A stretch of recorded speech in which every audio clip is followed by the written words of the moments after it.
We're going to finish this thing out talking about, and appreciate you guys for tuning in and showing love. Hit that like button, subscribe to the page. Leave a 5-star review. Y'all know what to do. Talking about Albert Breer's other report from last night of him, going out there and dictating who he wants to interview with, basically saying who he wants to go into rooms with and talk with. I thought this was very interesting. According to Albert Breer, Lions OC Ben Johnson has made it known that he will not chase interviews. I'm not coming after you. You coming after me, baby. I like it. He said he will only take one with the intent of taking the job. To do so, he needs organized alignment between head coach and GM, also an assessment from the team as to what has gone wrong and how they'll fix it.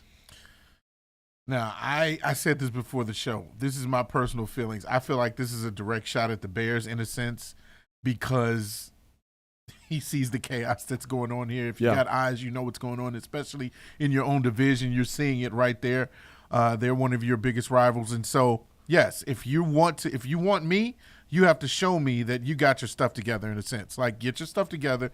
You got to the end of the season in a sense to show me that you need me there, that you want me there. But then when I step into the building, I better make sure that I actually have the control of an actual head coach and that your organization is all about actually winning and success and setting me up for success. I don't want to come into a lame duck organization where they're claiming that, they want to get things right, but they're not showing me that they want to get things right.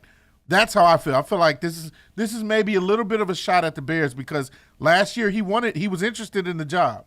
Maybe he still is very interested in this job, but there has to be some rules set. And you like that because that shows a little bit of moxie. That shows that, hey, I'm a leader and I need things a certain way. Is there a little bit of I could have gone there last year and y'all chose Matt Nagy over me? Matt Nagy over me? I'm sorry, Matt Eberflus. Yeah. Matt Eberflus over me? Any Matt is bad. Yeah. Like, is there a little bit of like, hey, listen, y'all want me in there? I'll come. But I'm going to tell you this right now. I ain't doing it how he did it. I come in and slap your mama. I love it. Maybe don't say that to George. Whoa. Maybe don't say that to George. Where's Virginia? I come in and slap your mama. Jesus, my goodness. I think it's very interesting to me when you hear those comments. First off, it kind of does. Listen, I like it in one sense, right? Because it's a confidence. Some people will call it a cockiness, but it's a confidence that I am the prize. I'm coming in and you are going to be better with me. It is a Dan Campbell kind of confidence, right? You're working with a lunatic every single day. Some of that's going to rub off on you. And Dan Campbell last night, 4th down, here we go. Said Hud called a play. We're going for a 4th down in the game. He got it. What the heck? Like, what kind of nut is it? You could have kicked the field goal back. What is wrong with you? Hey, what's wrong with you? He's going for it. He's going to make sure to rip your heart out. And so because of that, right, you have this guy who comes in with an understanding that, hey, I'm the one that called the play up that gets the 4th down. You want to be aggressive. You want to talk about aggressive. I'm the one being aggressive, going for it on 2 when we get the okay. I'm drawing that play up. I get it in that sense on the confidence part of it, and I love it. It borderlines a little too cocky. I don't think it's cocky. We need that. Oh, but it borderlines a little bit too cocky. It borderlines, hey, I was the assistant head coach that won a Super Bowl in L.A. Yeah, no, you weren't. Check me out. You were the guy that put together the offense that didn't do nothing in the second half last year of the NFC title game when you were up. What were they up, 28-3? Or 28-10? Yeah. What were they up? To get to the Super Bowl? To get to the Super Bowl. They blew the game. Yeah. They blew the game in the second half. I don't know. I wouldn't be so I'm not mad at that. I'm not mad at it. We haven't had that. I'm not mad at it. But here's the thing. The difference in confidence and cockiness is success. That's true. That level of confidence. If you win, you can be as cocky as you want to be. You can't stop running the football in the second half versus the Bears. You That's know what I true. mean? That's Like true. that level of confidence. There's a part of me that's on that. That was a More little of me questionable. likes it. More of me likes it. You don't want him to come in like, oh, how's everybody doing? And that's exactly what I said. I don't want him coming in mad docile. I don't want him coming in going, oh, well, I'm glad to be here, George. It's a pleasure to meet you. What's going on? I heard you guys like a guy that laughs like that. Oh, no. That oh, God. You know what I mean? Like, I understand it.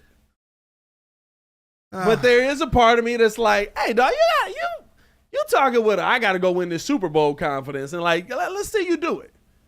Let's see you give Detroit the gold. And then you come through. Yeah. I love the way he's going about it, though. And the fact that he said, hey, I'm interviewing you. You're not just interviewing me. I'll be honest with you. When I used to be young, my first ever couple of jobs, I used to always think it was always about me impressing the job or the company that I was going for. Yeah. Now, like, as I've gotten older and I've learned a few things about how the interview process has gotten, is going. What did I say something wrong? No, not you. I heard some like slam outside. Oh boy, a little wrestling match going on out there. All right, Crusher. I think I look at things differently because when I go into an interview now, I'm asking questions. I make sure I have a set of questions to ask them. Like, hey, what do you all bring to the table? Not just about the pay, because everybody loves what they're going to get paid, but also like, what is your organization about? You know, what have you all built up in your time of being a company? You know, those are things I want to know so I can see if I'm impressed by you. It's not just about me impressing you. And so that's what he's doing. You know, it's an interview for them as well. The Bears have to impress Ben Johnson if we get to that point where he's a candidate. Yeah. And that's what you want to see. You want to see a guy that comes in, knows exactly what he wants, and goes about it that way. Now, I don't mind the cockiness. If he wins this year, be as cocky as you want to be, brother. Yeah. Because I will take you. If Thomas Brown doesn't work out, I will definitely be okay with the Ben Johnson coming in here leading this organization. Hey, I mean, listen, it's really a question of, are you a housewife or Instagram model? Whoa. You know what I mean? Every chick on Instagram is a queen. That's true. And then you be like, well, what do you bring to the table? She'd be like, look that at thing. Me. Look at me. I am the table. You know what I mean? Like, oh, I can't stand that. I am the table.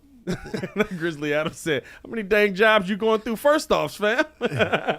First off. I ain't gonna lie. Back in the day, your boy didn't hold jobs that well. I got right out of high school. I had like some really good jobs. I'm not going to name the names of the jobs, but they were really good jobs. Yeah. And you regret it? Oh, yeah. There was a couple I regret. I could have been making some good money by now, but I'm not going to lie to you. It is what it is. I don't know. Do I have one I regret? I'm working my dream job now, so I don't have none that I regret. But like, I'm trying. Well, if you tell it, I'll tell mine. Did I have? I don't think I had one that, because I think I've had 4 jobs my whole life. Jesus, I got twice. I worked at the Youth Conservation Corps. Okay. I worked at Lake Forest Hospital back when it was Lake Forest Hospital. Okay. I was a janitor. So shout out to all the environmental custodial. Services. All right, There's environmental services out there. And right. let me tell you something. All right. When you're a 17-year-old janitor with all the keys to the building working third shift. You got some control. You see some things, huh? Oh boy, I don't know what that means. I've never been in that kind of control. I know a little something about fourth down. Oh boy, don't tell her I said that. But no, he's got 3 different keys to success. Yeah, the keys. I was a janitor at Lake Forest. Yeah, I was at AT&T. And then I was a electrician. Yeah. And I worked for 3, so I've had 6 jobs. And I've only been fired once. Your resume is shining compared to All right, JC, your turn. Oh, man. All right, here we go. Out of high school, I was at a law firm. You started at a law firm? Yes. I started at a law firm as a secretarial worker. I was typing up subpoenas and stuff for like lawyers and everything. Typing up some what? Subpoenas. Poenas. Not anything else. Calm down, guys. I thought you said something different. Nope. Yeah. I was typing up those things, to make sure that they got to the court buildings. That didn't work out because I realized I don't like sitting in a chair for very long. I don't like office work like that. Being in a cubicle just blew my mind. So I was just like, all right, I need to get out of here. Worked for AT&T for a little bit. Then after that, a little Prem-Tech action? Yeah, I did U-verse when U-verse first came out. Action. I was a Premise Tech. Yep.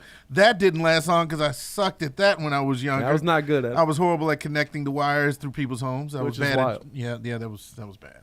It was real bad. And then I moved on to ComEd. Had a job at ComEd as a. That's the one you regret, ain't it? No. No, okay. It's not. It's not the one I regret. Oddly enough, because back then you had to you had to do meter reading before they had the whole like system up for like meter reads to be automated and stuff. So you had to walk out like a whole route for 6 hours a day. Had good. I wasn't meaty back then. You were in shape. I was in shape. Yeah. I wasn't this. I was half this size back then. But I hated that job in winter. Yeah, I might want to get there just to get some cardio going. But the job that I do regret, I worked at the Ford assembly plant. And I was making buku money. I worked 4 days a week, 10 hours. I mean, they were giving profit sharing checks. They were giving money away. Were you inspector number 36? I was a what was it? I was a brake booster installer on the assembly line. The reason why I hated that job is because I literally felt like a robot. Like I literally felt like one of those hands that comes in like one of these things. Like, yeah, you basically were. Basically, dude, 600 times a day I was doing the exact same thing. Car roll up to you, and then the same thing. So it drove me crazy because I'm like, I gotta get out of here. No headphones? I had they took away the music. Because they said it was a safety thing. That's what drove me crazy. That's the line. We used to have music, and then yes. And then it was like, well, you got to have one out because, you got to hear your surroundings. Okay, and one then out they were ain't like, bad. no, you got to have all of them out because there was something that happened to somebody, and then it just messed it up for everybody. Jorge! So, yeah, that's crazy. But it might have actually been might have been a Hispanic. I ain't going to lie to you. But, yes, been in the the assembly line is one I wish I had back years ago because I know some guys that that work there still that I was with, and they're making some really good money. They're pretty set.